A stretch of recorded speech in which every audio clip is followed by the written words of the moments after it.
사람 5명이 묶여있는 철로 위로 달려오는 제동장치가 고장나 정지할 수 없는 트롤리, 그리고 방향을 틀면 한 사람만 희생되는 선로. 우리는 이 고전적인 트롤리 딜레마 앞에서 늘 같은 질문을 마주합니다. 무엇이 더 옳은 선택일까? 이러한 윤리적 고민은 자율주행차의 상용화로 더 이상 이론에 머물지 않게 되는데요. 만약 도로에서 갑작스럽게 사람이 튀어나왔을 때 자율주행차는 어떤 판단을 해야 할까요? 보행자를 살리기 위해 차선을 벗어나면 탑승자가 위험해질 수 있고, 그렇다고 그대로 주행하면 보행자의 생명을 앗아갈 수 있죠. 이것이 바로 자율주행 기술이 마주한 가장 복잡한 문제 중 하나, 윤리적 딜레마입니다. 이만큼 완전한 자율주행 기술은 매우 난이도가 높은데요. 이렇게 어려운 자율주행은 과연 무엇일까요?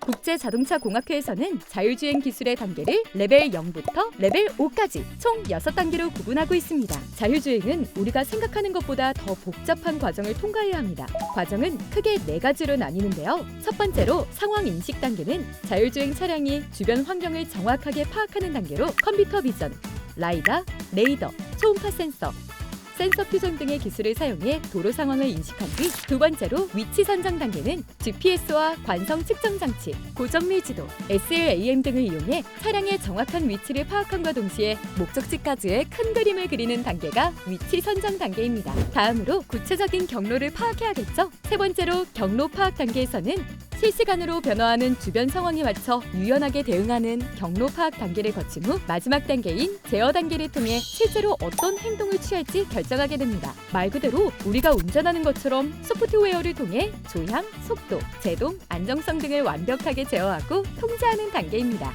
이 4가지의 과정이 유기적으로 이루어질 때 비로소 우리는 더 똑똑하고 안전한 이동을 할 수 있게 됩니다. 복잡한 이 기술들을 유기적으로 연결해야 하기 때문에 어느 하나만 부족해도 상용화가 어려워지는데요. 그동안 기술의 발전으로 현재 자율주행 기술은 레벨 4단계에 이르렀습니다. 테슬라는 로보택시 서비스 도입을 목표로 직접 운영을 시도하고 있고, 웨이모도 일부 도시에서 자율주행 차량의 시범 운행을 확대하는 한편, 현대차 역시 레벨 4 자율주행차 아이오닉 5 로보라이드를 서울 강남구 일대에서 시범 운행하며 도심형 자율주행 기술을 실제 환경에서 검증하고 있죠.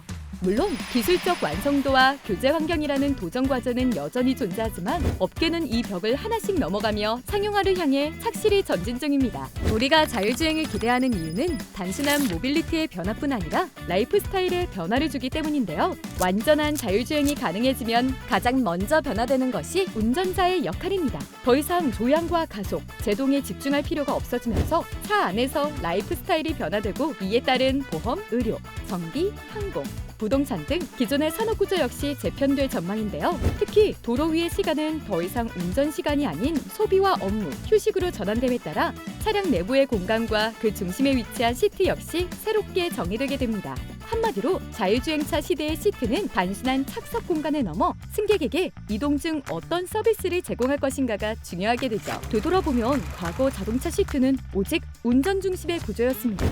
하지만 자율주행 시대에서의 시트는 승객 중심의 이동형 생활 플랫폼으로 새롭게 정의되는데요. 한마디로 자율주행차 시대의 시트는 단순한 착석 공간을 넘어 휴식을 위한 침대형 시트, 업무를 위한 회전식 테이블 시트, 콘텐츠 소비를 위한 극장형 리클라이너 시트로 변모하며 앞으로 승객에게 이동 중 어떤 서비스를 제공할 것인지가 중요하게 될 것입니다. 승객에게 어떤 즐거움과 만족도를 제공할 것인가? 이 중요한 고민을 하는 선두에는 현대 트랜시스가 있습니다. 일례로 현대 트랜시스의 HT-VM24는 모빌리티 토털 인테리어 솔루션 관점에서 현대 트랜시스만의 차별화된 시트 기술을 보여주는 좋은 예시인데요. 사용자의 목적에 맞춰 공간을 활용할 수 있는 가변형 메커니즘이 특징으로 드라이빙 서포트와 교통약자 기립 보조 등의 기술이 적용되었고, 승객의 생체 신호를 센싱하여 릴렉션, 폼 마사지 등 웨니스 서포트 기술도 지원합니다. 좀 더 알아볼까요? 비행기 1등석과 같은 컨디션을 제공하는 릴렉션 시트, 180도 회전이 되는 스위블 시트, 다양한 레이아웃을 위해 앞뒤로 길게 이동 가능한 롱레일 시트 등 보다 진화된 형태로 개발되고 있습니다. 또한 헤드레스트와 콕피트에 적용된 초지향성 스피커로 개인화된 사운드 존을 만들 수 있으며, 발 마사지나 부위별 통풍, 무중력 상태와 비슷한 상태를 만들어주는 메커니즘으로 승객의 편의성을 높일 수 있습니다. 이 밖에도 자율주행 시 발생되는 돌발 상황에서 안전한 위치로 이동시켜주는 스마트 리스크 서포트, 영상에 맞는 움직임을 체험할 수 있는 사용하는 4D 엔터테인먼트 시스템 등 수십 가지에 달하는 시나리오를 지원하며 미래 자율주행 모빌리티 시트의 기능과 역할을 제시하고 있습니다. 앞서 살펴본 것처럼 자율주행 기술은 단순히 운전대를 내려놓는 것이 아닌 이동의 의미 자체를 바꾸고 있습니다. 운전자가 사라진 자리엔 사람 중심의 경험이 들어서며 내부 공간은 더 이상 이동 공간이 아닌 제2의 생활 공간으로 진화하고 있습니다.